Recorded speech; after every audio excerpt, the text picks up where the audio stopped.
Halo teman-teman semua, selamat datang kembali di channel saya, Mr. Second bersama saya, Yandi Wirahadi. Kesempatan kali ini saya akan membahas sebuah gadget yang baru saja dibeli, yaitu iPhone 11 Pro Max. iPhone 11 Pro Max ini adalah gadget keluaran Apple tahun 2019. Jadi kebetulan ini adik saya meminta untuk dibelikan iPhone 11 Pro Max, harus 11 Pro Max. Dan inilah dia 11 Pro Max Inter. Ya, Inter ini bukan yang iBox. Jadi adik saya pengen iPhone ini untuk shoot video, karena kalian tahu sendiri ini kameranya digelari boba. Bobanya ada 3 dan kita akan review apakah bobanya ini masih layak gitu, apakah bobanya ini masih bagus untuk digunakan di tahun 2025. Kameranya yang bagus katanya dan storage yang besar 256 GB. Langsung saja kita bahas. Jadi saya dulu pernah memakai iPhone X di bawah ini 2 tingkat 2017, saya memakai iPhone X 2019 dan rasanya kurang lebih hanya yang lebih besar saja.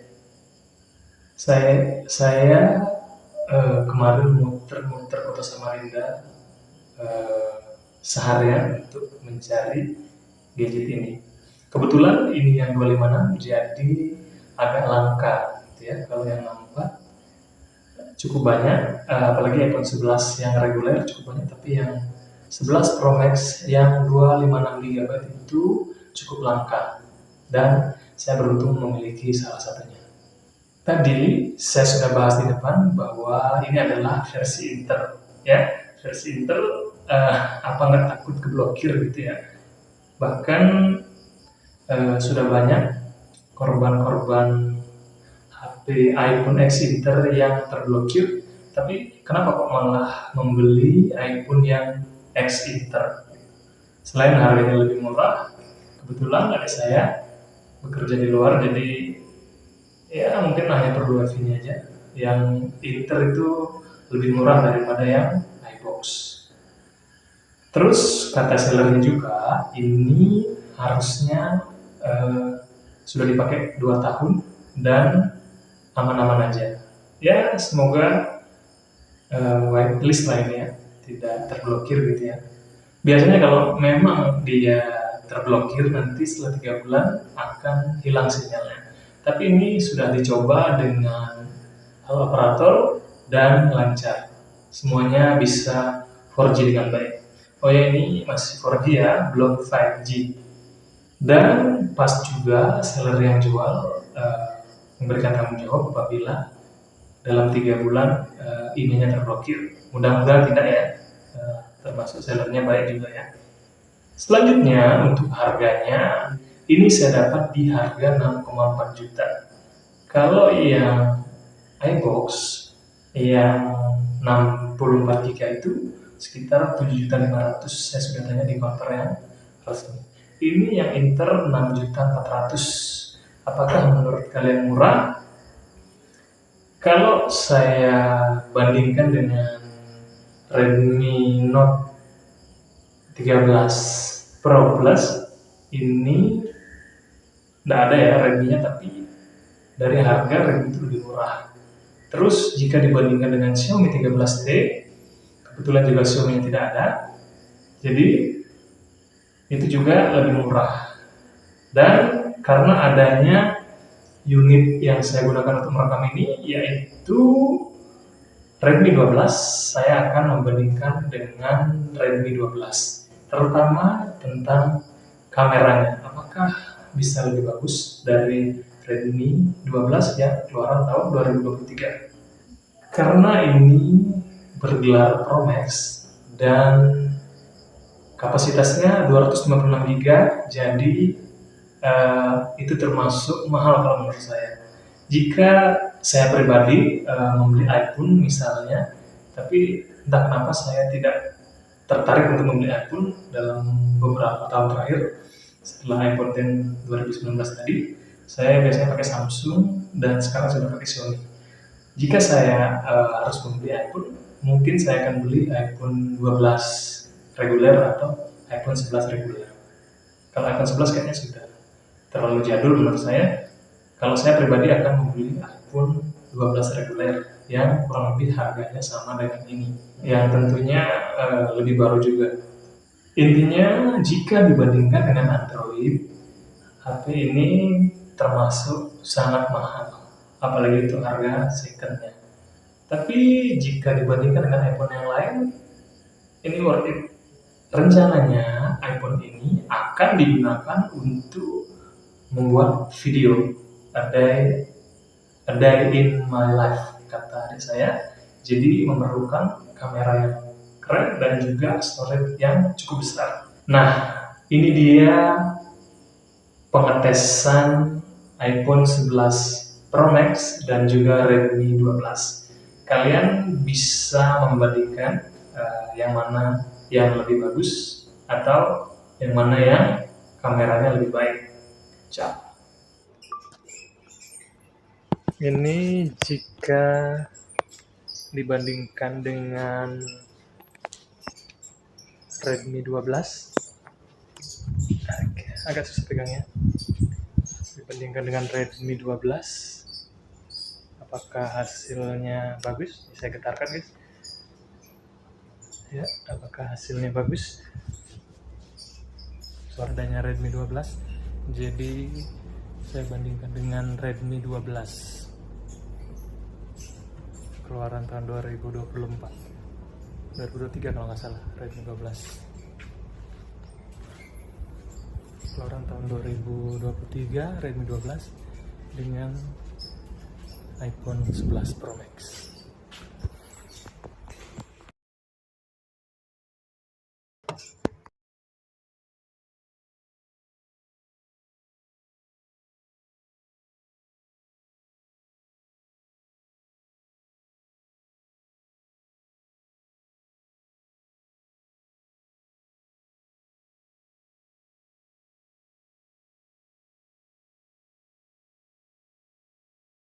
Selanjutnya, untuk bagian performa, iPhone ini ditenagai oleh chipset A13 Bionic yang termasuk kencang. Ini chipset bukan kaleng-kaleng. Kalau kalian tahu, iPad saya yang kemarin sudah direview sekilas itu, iPad Air 4 itu menggunakan chipset A14 Bionic dan ini menggunakan chipset A13 Bionic. Untuk hasil benchmarknya, saya cek di internet sekitar 900 ribuan. Jadi memang termasuk kencang parah. Nah, termasuk sekelas HP mid-range, bahkan HP flagship killer lah untuk kecepatannya. Dan tentunya bisa digunakan untuk ngedit video dan juga membuat video-video pendek tentunya ya. Jadi 11-12 kemampuannya dengan iPad Air saya yang saya gunakan sehari-hari. Jadi kalau melihat performanya, sepertinya saya perlu menggunakan iPhone dibandingkan dengan Redmi 12 yang saya gunakan sehari-hari. Terus untuk merekam ini juga adalah Redmi 12. Selanjutnya guys, salah satu kelemahan dari iPhone generasi lama yaitu adalah baterainya. Ini baterainya, kapasitas atau baterai health-nya sekitar 86% dan cukup cepat turunnya, walaupun tidak cepat-cepat banget ya. Kapasitas itu sehari mungkin perlu 2-3 kali ngecas jika digunakan untuk full. Tapi jika digunakan untuk santai, ngedit video yang ringan atau mungkin hanya digunakan sehari-hari, mungkin sekali atau 2 kali ngecas. Tapi ini termasuk masih oke baterainya. Mungkin setahun lagi sudah kita ganti baterai. Tentu itu harus menjadi garis bawah atau kompensasi karena iPhone ini sudah dirilis tahun 2019. Langsung saja kita tes penggunaan iPhone ini untuk menonton YouTube. Namun demikian, iPhone ini sudah saya belikan adaptor yang bagus banget dari Ugreen. Tadi ngecas 5 menit, isinya bertambah 10% karena super fast charging 20 watt. Saya sangat senang karena iPhone ini walaupun baterainya tidak terlalu irit, tapi ngecasnya super cepat. Bisa digunakan dengan cepat. Kalau perlu ngecas sebentar, langsung bisa take video lagi. Untuk layarnya, ini persis seperti layar dari iPad Air saya. Warnanya crispy, jernih banget, dan saya senang memandang layar ini lama-lama. Walaupun ini belum AMOLED ya, karena iPhone 12 sudah menggunakan layar AMOLED, dan ini iPhone 11 belum menggunakan layar AMOLED. Dan juga ini masih lengkung. Kalau iPhone 12 sudah flat gitu ya. Tapi saya lebih nyaman memegang yang ini karena mengingatkan dengan iPhone X saya dulu. Kesimpulannya guys, iPhone ini menurut saya bagus guys, terutama nilai lebihnya tadi di kamera yang sudah kita saksikan bersama-sama. Masih cukup worth it, walaupun di kamera ultrawide-nya kalau sering digunakan gitu di gelap, dia agak gelap dibandingkan dengan kamera yang lainnya. Tentu ini bisa dimaklumi ya, karena ya jarang-jarang guys, biasanya kalau sore-sore gitu pakai yang wide itu bisa, tapi jangan malam-malam pakai yang wide. Dan tentunya ini masih dapat iOS terbaru. Namun nggak tahu nanti apakah masih dapat iOS atau iPadOS 19. Kita doakan saja ini masih dapat iOS atau iPadOS 18. Untuk kameranya tadi bagus, layarnya juga bagus, betah memandang lama-lama. Yang bikin saya jatuh cinta banget dengan iPhone 11 Pro Max ini adalah UI-nya yang sangat smooth guys. Walaupun ini sudah jadul gitu ya.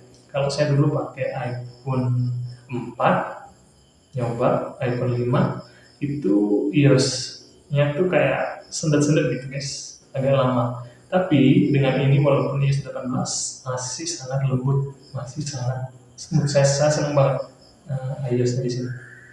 Dan tentunya yang paling memikat adalah storage-nya yang 26 GB. Jika standarnya 64 GB itu terlalu kecil, untuk video 4K-nya cepat habis. Tapi dengan yang 256 GB kita bisa menyimpan video lebih lega, dan video a day in my life-nya bisa selesai dan bisa diedit langsung di iPhone ini. Namun demikian juga harus ada yang digarisbawahi, yaitu baterainya. Kekurangannya di situ sih. Kalau iPhone seandainya baterainya 6000 mAh, saya pasti akan pakai iPhone. Gitu. Walaupun harganya agak mahal, saya akan beli iPhone. Namun sayang baterainya nggak sampai 4000 mAh dan kapasitasnya sudah 86%. Jadi minta diganti baterainya tahun depan. Yang terakhir ini jadul ya, jadi nggak tahu nanti apakah dapat pembaruan iOS 19.